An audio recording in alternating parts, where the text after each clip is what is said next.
What defines a craftsman? I think it's just the handmade nature, getting a feel for the product. It's machine-made stuff, it's not the same as hand polishing and finishing an item. The business has been established 30 years. It was founded by my father, Anthony's father, and Neil's father. And 30 years later, we find ourselves occupying 65,000 square feet, one of the leading manufacturers of architectural ironmongery in the UK. Now it's a bit like getting a suit made at Savile Row.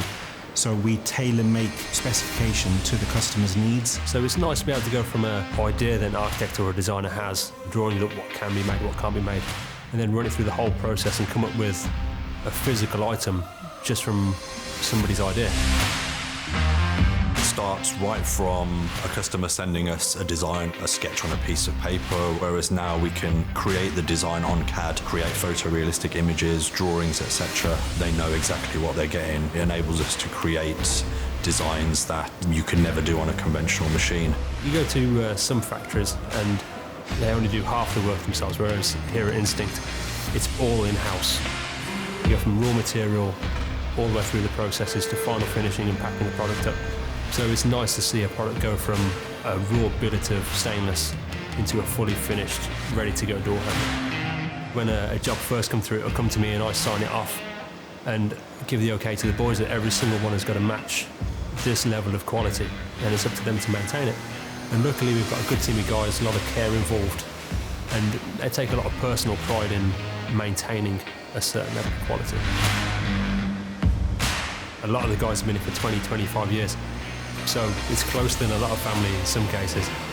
One thing you can't teach in this industry is experience. That's the sense of reliability that people have on Instinct hardware, that they know that when the product leaves this factory, they know that when they open the box on site, when they're going to fit that to the door, they know that it's been inspected 100% by so much as 10 or 15 different individuals, from the moment it's cut on the saw to the moment it's drilled, to the moment it's tapped, to the moment it's assembled and packed, to the moment it's labeled. Everybody is checking along the way to make sure that product is in pristine condition. That's the pride and the passion itself. That's the drive that keeps us going every day. Being able to be proud of the product that we supply to our customer, to be able to send a product out the door and know that, yeah, it's of the best quality.